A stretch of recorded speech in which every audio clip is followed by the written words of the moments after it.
No importa cuándo vean este programa, la violencia política en el país simple y sencillamente no para. La noche del domingo fue asesinada Yesenia Lara González, candidata morenista a la alcaldía del municipio veracruzano de Texitepec, mientras realizaba una caravana de campaña junto con sus seguidores. Imágenes terribles. Además de la candidata, mataron a otras 4 personas, 2 más resultaron heridas de bala. El caso llegó hasta la mañanera del pueblo de ayer, donde la presidenta aseguró que ya se estaban investigando los hechos y que se apoyaría con la seguridad necesaria para garantizar la seguridad en este proceso electoral, sobre todo en Durango y Veracruz, donde habrá elecciones municipales.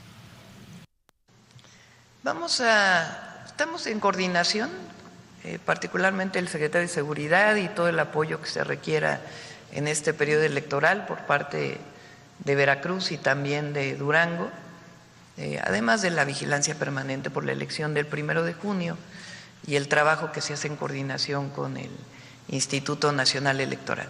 Entonces está en coordinación con la gobernadora del estado de Veracruz y haciéndose las investigaciones. ¿Aún no saben el móvil? No sabemos el móvil, pero el día de hoy les pedí que entraran en comunicación con la gobernadora y en caso de que sea necesario con la Fiscalía del Estado de Veracruz para poder apoyar en todo lo que se requiera. Pero recientemente hay otros casos más. El 10 de mayo fue baleado en Oaxaca David Castillejos Cruz, regidor de Educación de Santiago Niltepec. Y lo atacaron a plena luz del día mientras repartía regalos por el Día de las Madres junto a su hija. Obviamente, para acabar este recuento de tragedias, no se puede dejar de mencionar otro homicidio más. Es el de Cecilia Rubalcaba Mercado, jefa de enfermeras del Hospital Comunitario de Teocaliche, de donde era regidora.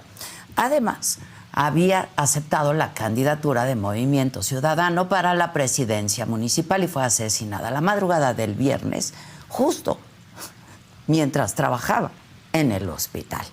Y en realidad podríamos seguir dando ejemplos y más ejemplos porque la violencia política en México simplemente no se detiene. De acuerdo con el informe que publica Integralia, en los primeros 3 meses del año se registraron 104 incidentes de violencia política a nivel nacional, lo que significa que hubo más de una agresión al día. Y no vayan a creer que son casos menores, ¿eh? El delito más frecuente fue nada más y nada menos que el de homicidio, que concentra casi la mitad de los incidentes con 50 homicidios políticos. Esto significa que en promedio hubo 4 asesinatos a la semana, lo que en teoría equivale a un día con una ejecución, otro día sin ella.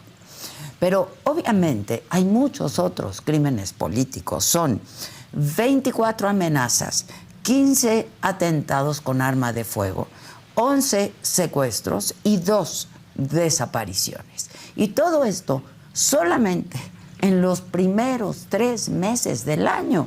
Imagínense ustedes cómo va a aumentar esta cifra durante el segundo trimestre conforme más nos acercamos a las elecciones del 1 de junio. Y una vez más, el eslabón más débil y más vulnerable ante la violencia política se encontró a nivel municipal. Esto se debe a varios factores. Primero que nada, las fuerzas de seguridad municipales no siempre tienen la fuerza para combatir a los delincuentes. Vamos, dicho de manera muy simple, es más fácil, menos costoso atacar a un alcalde que a un gobernador. Además, muchas veces los grupos del crimen organizado quieren imponer a los alcaldes justo para controlar de cerca el narcotráfico, la extorsión, el cobro de piso y hasta el reclutamiento forzado. Más del 80% de las víctimas registradas por Integralia desempeñaban, habían ocupado o aspiraban a ocupar cargos en gobiernos municipales. Apenas ayer les informé acerca de 2 casos que ejemplifican bien este fenómeno. Uno es el de Gerardo Cortés, alcalde morenista del municipio de Cuautempan, en Puebla, en cuyas propiedades se encontraron armas de fuego, cartuchos, drogas, vehículos que estarían relacionados con los delitos. Otro caso es el de José Ascensión Murguía Santiago, exalcalde de Teuchitlán, quien fue vinculado a proceso justo por sus presuntos vínculos con el cártel Jalisco Nueva Generación y con los horrores del Rancho Izaguirre. Y no puedo tampoco dejar de señalar que los 6 estados con más incidentes de violencia política son gobernados por Morena y sus partidos aliados. Y también Morena concentra el mayor número de víctimas letales, 19 homicidios. Todo esto puede ser consecuencia del enorme poder, por supuesto, que ha acumulado el morenismo recientemente.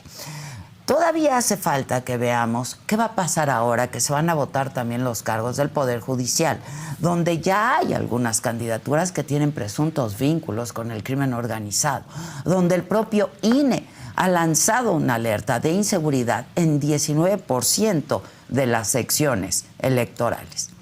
Aunque los casos de violencia política se redujeron en el último año, el diagnóstico sigue siendo malo, muy malo. Gobiernos sometidos al crimen, políticos en la nómina o bajo las órdenes de los carteles y, por supuesto, la consecuente proliferación de la delincuencia, de la extorsión, del reclutamiento forzado.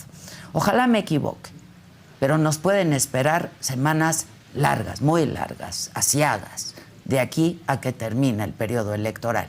Al ver estas cifras y estos casos, yo me pregunto en qué país vivimos, que cuando llegan las elecciones, en lugar de contar votos, contamos amenazas, desapariciones y cadáveres. Yo soy Adela.